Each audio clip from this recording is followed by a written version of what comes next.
Okay. History class ఇది continue అండి.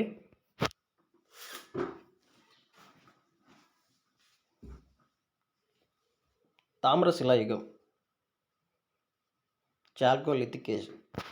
ఏంటి ఈ తామ్రశిలాయుగం అంటే, గత వీడియోలో నూతన శిలాయుగం అంటే నవీన శిలాయుగం వరకు క్లాస్ అయింది.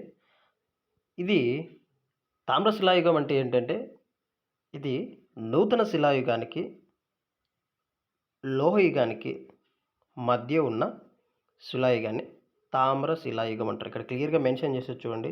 ఇది నూతన శిలాయుగం తర్వాత లోహయుగంకి మధ్య ఉన్న యుగం అనమాట. ఇంకొక వర్డ్ చూడండి, ఇక్కడ మీకు అర్థం కావడానికి రాశాను. మన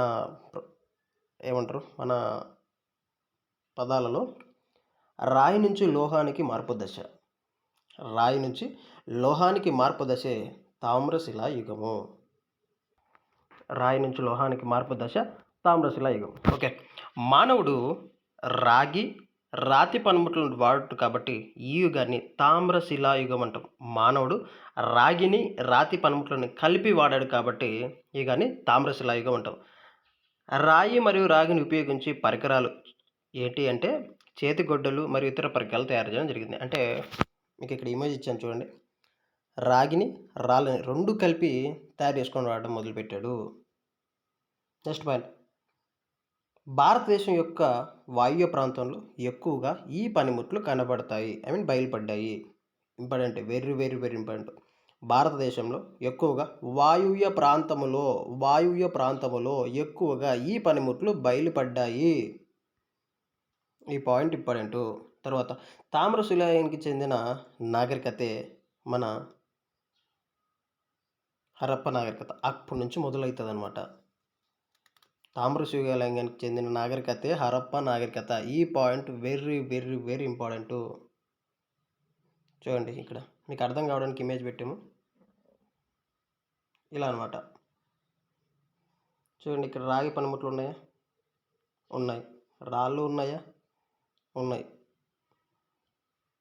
ఇదనమాట ఒక పిక్చర్ అనమాట. పంటలు పండించేవాళ్ళు, ఈ పంటలు ఇక్కడ గోధుమ కనిపిస్తుంది. ఓకే, వీళ్ళకి రాతి పనిముట్లు, రాగి పనిముట్లు ఇలా అనమాట. ఇక్కడ రాయి కట్టెకి ఇచ్చేసారు చూడు, అలాగా రాళ్ళతో గొడ్డలు చేసుకునేవారు అనమాట, అంటే కలిపేసి. ఓకే, ఇమేజ్ ఒక్కొక్క 2 సార్లు చూడండి, చదవండి, మీకు అర్థమవుతుంది. తర్వాత నెక్స్ట్ ఇది గుర్తుపెట్టుకోండి పాయింట్. తామ్రశిలాయుగానికి చెందిన నాగరికతే మన హరప్ప నాగరికత. ఓకే, నెక్స్ట్ పాయింట్, వాయువ్య ప్రాంతంలో అంటాం కదా. ఆ వాయువ్య ప్రాంతంలో ఏంటి అంటే చాకోలిథిక్కి సంబంధించిన ప్రజలు ఆగ్నేయ రాజస్థాను, పశ్చిమ మధ్యప్రదేశ్, పశ్చిమ మహారాష్ట్రలో జంతువులను మచ్చిక చేసుకొని ఉన్నారనమాట. అంటే ఈ ప్రాంతానికి చెందిన ఈ యుగానికి చెందిన ప్రజలు ఎక్కడెక్కడ నివసించారు, ఆ ఆధారాలు ఎక్కడ బయలుపడ్డాయంటే ఇలా బయలుపడ్డాయి అనమాట. చాల్కోలిథిక్కి సంబంధించిన ప్రజలు ఆగ్నేయ రాజస్థాను, పశ్చిమ మధ్యప్రదేశ్, ఒక్క మాటలో రాజస్థాన్, మధ్యప్రదేశ్, మహారాష్ట్ర బయలుపడ్డాయి. ఇక్కడ మన ఏపీకి సంబంధించిన కూడా కొన్ని ప్రాంతాల్లో బయలుపడ్డాయి అనమాట. సో ఆ తర్వాత ఇక్కడి నుంచి ఏం చెప్పానో గత క్లాస్లో చెప్పేటప్పుడు చిన్నగా వ్యవసాయం చేయడం కోసం, అంటే నవీన శిలాయుగంలో ఏం చేశారంటే వ్యవసాయం కోసం మానవులు ఏం చేశారంటే స్థిర నివాసాన్ని మొదలుపెట్టడం జరిగింది. ఈ స్థిర నివాసాన్ని మొదలుపెట్టడం జరిగింది. ఆ తర్వాత ఆ వ్యవసాయం నుంచి ఎలాంటి అభివృద్ధి చెందారు ఏంటి అంటే ఇక్కడ ఈ యుగంలో మనకు అర్థమవుతుంది. ఏ పంటలు పండించేవారంటే చూడండి, గోధుమ, వరి, మినుములు, పెసలు, జొన్నలు, బఠానీలు. ఇంపార్టెంట్, డీప్గా అడిగినప్పుడు ఇవి ఇంపార్టెంటు. డెమో క్లాసులు అంటే వాట్ ఈజ్ వాట్ అన్నట్టు ఉంటాం కాబట్టి కొంచెం సింపుల్గా ఉంటాయి. ఇక్కడ నుంచి ప్రతి పాయింట్ ఇంపార్టెంట్ నోట్ చేసుకోండి, రాసుకోండి, మన పీడిఎఫ్లు కూడా ప్రింట్ తీసుకోండి. ఓకే, ఇస్తాను, ప్రతిదీ ఇస్తానండి. ఓకే, ఆ తర్వాత ఏ ప్రాంతంలో బయలుపడ్డాయంటే ఈ పాయింట్ ఇంపార్టెంట్ అండి. ఆంధ్రప్రదేశ్ దక్కన్ ప్రాంతంలోని పూసలపాడు ప్రకాశం జిల్లా, నవార కర్నూలు, కీసరపల్లి కృష్ణ, ఇంకా మిగతా ప్రాంతాలు కూడా. అంటే ఎందుకు ఏపీ పర్టికులర్గా అంటే అడిగే ఛాన్సెస్ ఎక్కువ ఉంటాయి. మనది ఏపీపీఎస్సీ ఆంధ్రప్రదేశ్లో ఉన్నాం కాబట్టి ఈ పాయింట్స్ మీద ఎక్కువ అడుగుతాడు కాబట్టి ఈ పాయింట్ రైట్ చేశాను. ఇదనమాట, ఈ పాయింట్ గుర్తుపెట్టుకోండి, ఎగ్జామ్ పాయింట్ ఆఫ్ వ్యూలో చాలా ఇంపార్టెంటు. తర్వాత రాజస్థాన్, మధ్యప్రదేశ్, మహారాష్ట్ర. ఓకే, ఇది క్లియర్. తర్వాత కాంస్య యుగానికి వద్దాం. కాంస్య యుగం అంటే ఏంటి అంటే రాగి ప్లస్ తగరం యొక్క మిశ్రమమే కంచు. రాగి మరియు తగరం యొక్క మిశ్రమం కంచు. కంచు ఒక మిశ్రమ లోహం. గుర్తుపెట్టుకోండి. ఏ పదార్థాల కలయికని గతంలో అడిగాడు. ఇది ఇంపార్టెంట్ అనమాట, గుర్తుపెట్టుకోండి. ఇక్కడ నుంచి మన క్లాసులో ఇంపార్టెంట్ అనమాట. రాగి తగర కలయిక కంచు. ఇది తామ్రం కంటే బలమైనది, గట్టిగా ఉంటుంది. అంటే ఆ యుగం నుంచి యుగం అంటే తరం వెంబడి తరం వేరే తరం ఎలా ఉంటుంది అంటే అభివృద్ధి చెందుతూనే ఉంటుంది. ఫీచర్స్ అన్నీ అప్డేట్ అవుతాయి. ఫర్ ఎగ్జాంపుల్ 1G మొబైల్కి 2G మొబైల్కి 3G 4G 5G త్వరలో 6G ఎలా ఉంటుందంటే స్పీడ్ ఉంటుందన్నమాట. అలాగా అభివృద్ధి చెందాయి. అంటే తామ్రశిలా యుగానికి వాడిన పరికరాల కంటే కాంస్య యుగంలో ఇంకా గట్టితనం. తర్వాత ఐరన్ ఏజ్ వస్తుంది, అంటే ఇనుప యుగం. అప్పుడు ఇంకా కొంచెం బలంగా ఉంటుంది. అదనమాట. సో మీకు ఇక్కడ అర్థం కావాలి, ఇది తామ్రం కంటే బలంగా గట్టిగా ఉంటుంది. నెక్స్ట్ అండి. ఓకే, ఇక్కడ కూడా ఆయుధాలు పరికరాలు సంబంధించి ఉన్నాయన్నమాట. ఇక్కడ చూడండి, ఇలా లేవు బొమ్మ, మీకు అర్థం కావడానికి పెట్టినమాట. ఇది కంచుతో చేసినాం అన్నమాట. చూడండి క్లియర్గా ఇమేజ్ చూస్తే మీకు అర్థమైపోవాలి. ఓకే, పురాతన కాలంలో పాత్రలు ఆభరణాలు కూడా చేసేవారు. ప్రపంచంలో కంచు యుగంలోనే కొన్ని నాగరికతలు మొదలయ్యాయి. అంటే చాలా అండి, ఆల్మోస్ట్ అన్ని నాగరికతలు కంచు యుగం నుంటే మొదలయ్యాయి. అంటే కొంచెం డీప్గా ఇక్కడ నుంచి మనకు అర్థమవుతుంది సిలబస్. అంటే ఇక్కడ చూడండి, ప్రపంచంలో ప్రముఖ నాగరికతలను కంచుని వాడాయి. తర్వాత ఇక్కడ చూడండి, కాంస్య యుగ నాగరికతలు అండి, వెరీ వెరీ ఇంపార్టెంట్. ఈ బిట్ గతంలో అడిగిన బిట్ ఇక్కడ చూడండి, జూమ్ చేశాను. కాంస్య యుగ నాగరికతలు అంటే యావత్ భూమి మీదనే మొట్టమొదటి నాగరికత ఏదైనా ఉంది అంటే అది మెసపటోమియా నాగరికత. మీ బిట్ వచ్చిందంటే కళ్ళు మూసుకొని పెట్టేయండి. మెసపటోమియా నాగరికత మొట్టమొదటి ప్రపంచంలో నాగరికతలన్నిటిలో మొట్టమొదటి నాగరికత ఏంటి అంటే మెసపటోమియా నాగరికత మొదటి నాగరికత. రెండవది ఈజిప్ట్ నాగరికత. ఈజిప్ట్ అంటేనే మనకు తెలుస్తాయిగా, ఆ పిరమిడ్స్ ఉంటాయి. ఓకే, తర్వాత సింధు నాగరికత.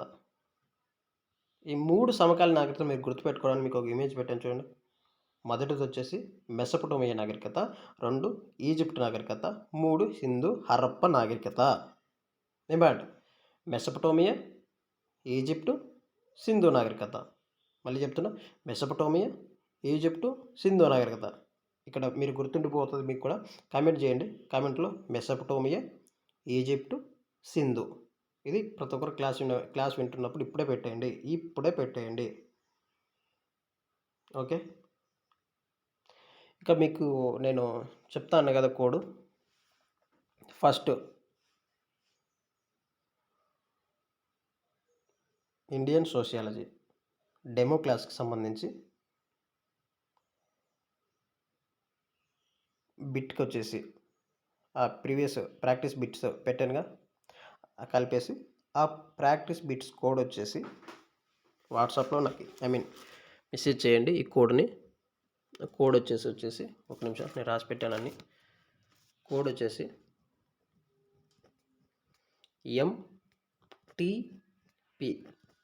ఈ కోడ్ పెడితే నేను మీకు బిట్ అనేటి ఆ ప్రాక్టీస్ బిట్స్ అనేటి నేను ఫార్వర్డ్ చేస్తాను. కోడ్ వచ్చేసి MTP. వాట్సాప్లో ఇది నాకు ఫార్వర్డ్ చేయండి. MTP మీ కోడ్ పెడితేనే నేను మీకు ఆ టెస్ట్ సిరీస్ పెడతాను. MTP అని నాకు వాట్సాప్లో పెట్టండి. ఇక్కడ ఎవరెవరైతే PDF కావాలనుకున్నారో వెంటనే వాళ్ళు కామెంట్ సెక్షన్లో PDF అని కామెంట్ చేయండి.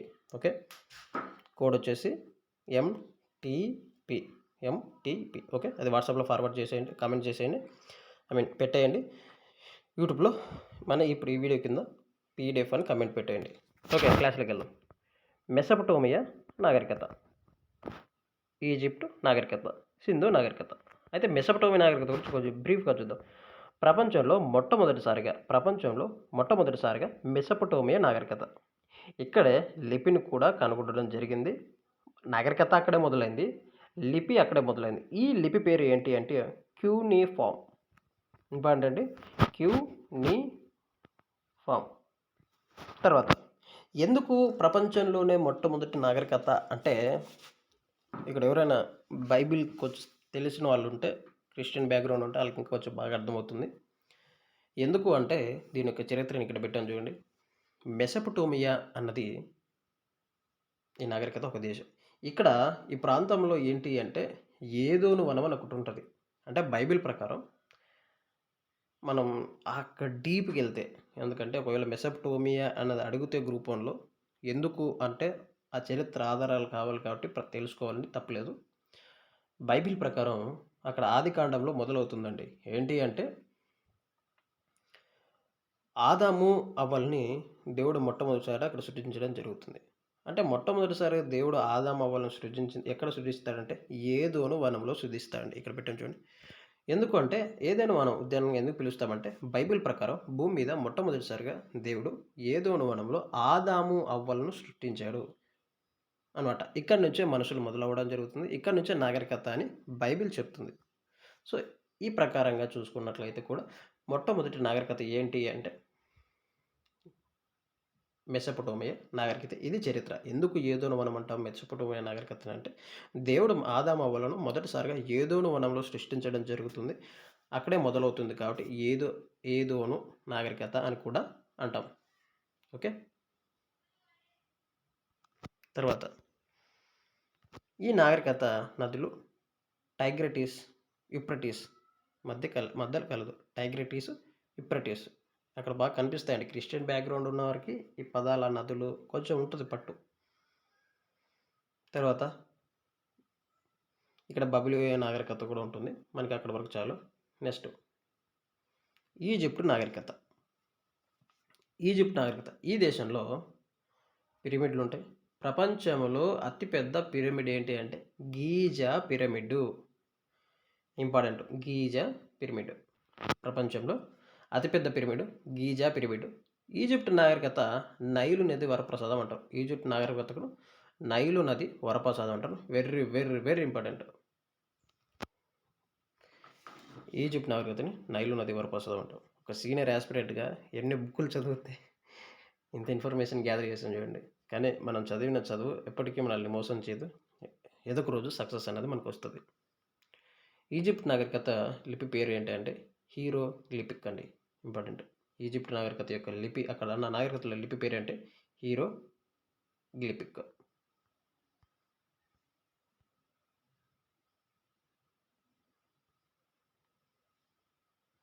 ఇక్కడ ఫరో రాజులు ఉంటారండి. ఇక్కడ ఉన్న రాజులు ఏంటంటే ఫరో చక్రవర్తులు ఉంటారు. ఈ చక్రవర్తుల యొక్క సమాధులే పిరమిడ్స్. ఈ లాస్ట్ పాయింట్ గుర్తుపెట్టుకోండి. ఈ నాగరికత రాజులను ఫరోలు అంటారు. ఈ పిరమిడ్లు అంటే ఏంటి? పిరమిడ్లు అంటే ఏంటంటే ఫరో రాజుల సమాధులు, ఈ చక్రవర్తుల సమాధులు, ఫరో చక్రవర్తుల సమాధులు. వెరీ వెరీ వెరీ పిరమిడ్లు అంటే ఏంటంటే ఫరో చక్రవర్తుల సమాధులు. Okay, class is completed. Next Sindhu నాగరికతలోకి అడుగు పెట్టబోతాం. ఈ క్లాస్కు నేను మధ్యాహ్నం లోపు నేను మీకు టైమింగ్స్ కూడా చెప్పాను మన వాట్సాప్ గ్రూప్లో. ఓకే, ఇప్పుడు ఈ పీడిఎఫ్ కావాలంటే వెంటనే ఇక్కడ నేను చెప్పాను, కోడ్ చెప్పాను MTP, అది నాకు కమెంట్ పెట్టేయండి. వాట్సాప్లో మెసేజ్ చేసేయండి. ఇక్కడ వీడియో కింద కమెంట్ పెట్టేయండి. ఓకే, పీడిఎఫ్ అని నేను ఫార్వర్డ్ చేస్తాను. ఆల్మోస్ట్ అందరికీ పీడిఎఫ్లు ఫార్వర్డ్ చేస్తుంటాను. ఒకవేళ 1-2 మిస్ అవుతుంటే వాళ్ళు మళ్ళీ పెట్టండి, నేను పెడతాను. ఎందుకంటే దాదాపు ఇప్పుడు 100 పైన పెట్టాము. ఓకే, పెడతా ఉంటాము.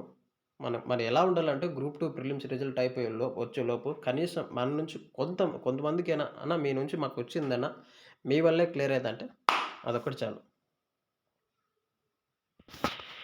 అందు నుంచి మీకు ఏం ఎక్స్పెక్ట్ చేయలేదు. కానీ ఇంకోటి ఏంటంటే నేను ఎందుకు ఛానల్ కొంచెం మంచిగా తెచ్చానంటే చాలామందికి తెలుస్తుంది. ఓకే, ఒక బ్రదర్ ఎవరో ఇస్తున్నారు, అజ్ఞాతవాసి, ఆయన పేరు కూడా మనకు తెలియదు, మంచిగా ఇస్తున్నాడు, సబ్జెక్టు ఫ్రీగా చెప్తున్నాడు, ఇందాం, ఫ్రీ చెప్పే వాళ్ళు కూడా ఉన్నారు అని తెలుస్తుంది. మన నుంచి మోటివేట్ అయ్యి ఇంకా కొంతమంది సీనియర్ ఆస్పిరెంట్ వాళ్ళు మనతో కలిసి సబ్జెక్ట్ పంచుకోవడమో లేదా వాళ్ళు మనలాగా చెప్పడమో మొదలు పెడతారు అనమాట. మార్పు అనేది మనతోనే రావాలి. ఎందుకు మనం ప్రతిదానికి డబ్బుతోనే కొనాలి చెప్పండి? ఫ్రీగా ఇవ్వచ్చుగా, ఏం పోతుంది, సబ్జెక్టేగా. ఇది చదివిందే కదా, ఖర్చేం పెట్టవు కదా. నువ్వు ఆల్రెడీ ఒక సీనియర్ ఆస్పిరెంట్గా చాలా బుక్కులు చదివేసి ఉంటావు, నీ దగ్గర ఉంటుంది. నువ్వు కొత్తగా వస్తున్న వాళ్ళు గ్యారెంటీ ఇస్తే తప్పింది. నీ దగ్గర సబ్జెక్ట్ ఉంది, తెలియజేయి సమాజానికి. ఆ పాయింట్ ఆఫ్ వ్యూ అండి నాది. ఓకే, ఏదేమైనప్పటికీ ప్రతి ఒక్కరూ మన వీడియోని లైక్ చేయండి, కామెంట్ పెట్టేసేయండి, నేను పంపిస్తాను. Okay, bye bye.